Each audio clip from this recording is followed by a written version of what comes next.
Tout savoir sur l'économie chinoise, embarquement immédiat dans Classe Éco. Imaginez assister au JO non pas devant votre téléviseur mais sur un écran géant avec un son surround qui vous plonge dans l'action.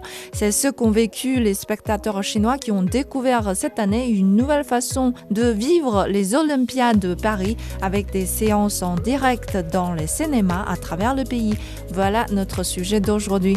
Et aujourd'hui, je suis avec Rocco. Salut. Salut Chan. Rocco, avez-vous regardé la cérémonie de clôture des JO de Paris ?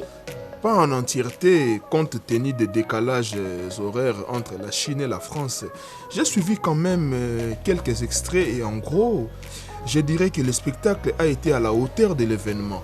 Paris gagnait pour la France. Oui, puisque beaucoup ont dit que c'est chouette, cette cérémonie de clôture, et aussi pareil pour la cérémonie d'ouverture, même qu'elle soit beaucoup discutée. Mais vous savez, comme on a dit au début de l'émission, cette année, on a une nouvelle façon d'assister au JO. Entre 28 juillet et 12 août, la cérémonie d'ouverture et une vingtaine de séances de compétition ont été diffusées en direct dans des centaines de cinémas en Chine. Et c'était la première fois que les JO soient autorisés légalement pour une diffusion en direct dans les cinémas en Chine. Et les statistiques prouvent que cette initiative a marché puisque plus de 3 millions de personnes ont pris d'assaut les cinémas pour assister à la cérémonie d'ouverture avec un box-office qui a dépassé les 137 millions de yuan, l'équivalent de 19 millions de dollars. Et malgré le fait que l'événement a eu lieu après minuit et a duré plusieurs heures. Oui, il faut noter que les jeunes âgés de moins de 30 ans ont constitué la principale audience. Les cinémas des villes de 2e et 3e rang ont contribué à la moitié du box-office. Mais je me demande, Chan, pourquoi aller au cinéma et dépenser de l'argent alors qu'on pourrait bien regarder chez soi ? Vous avez raison, on peut bien regarder les jeux sans payer un sou à la maison, mais c'est juste pour chercher l'atmosphère du stade qu'on se rend au cinéma. Car au cinéma, on pouvait crier, prendre des photos ensemble avec tous les autres supporters. L'ambiance est très chaleureuse. Les cinémas distribuent même des petits drapeaux pour qu'on puisse les agiter après un succès d'un athlète chinois ou bien des athlètes chinois. J'ai vu les supporters les mains en l'air, hurler de joie et au moment de la remise des médailles, tout le monde se lève et chante l'hymne national, tout comme s'ils étaient sur place. Oui, mais Chan, il faut aussi rappeler à nos auditeurs que la Chine a battu son propre record de médailles d'or. Voilà, la Chine a été ex-aequo avec les États-Unis. 40 médailles d'or pour la Chine et 40 également pour les États-Unis. Mais vraiment, ça a été un grand succès pour les athlètes chinois. Et c'est pour cette ambiance festive que les gens sont aussi attirés.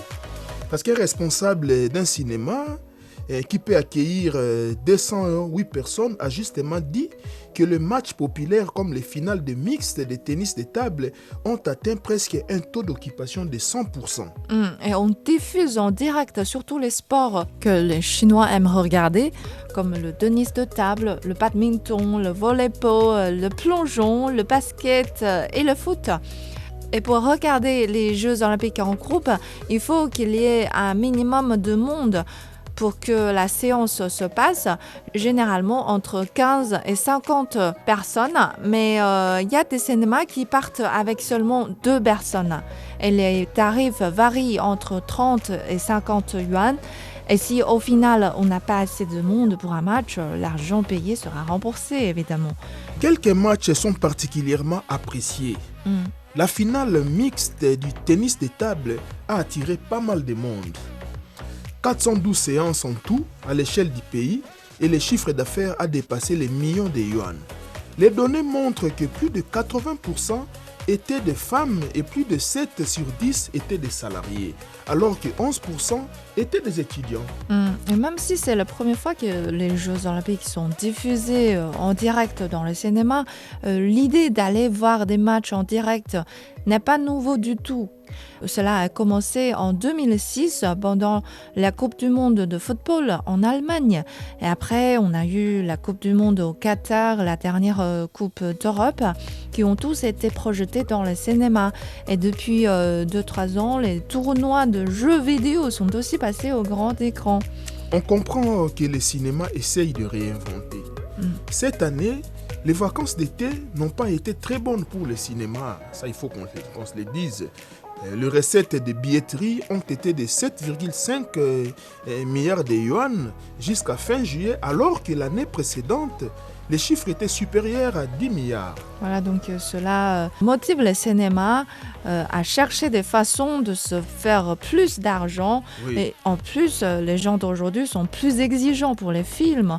Si le film n'est pas bon, mieux vaut regarder un match qu'on aime. Voilà, c'est tout pour l'émission d'aujourd'hui et merci de l'avoir suivi. À la prochaine. Merci, à la prochaine.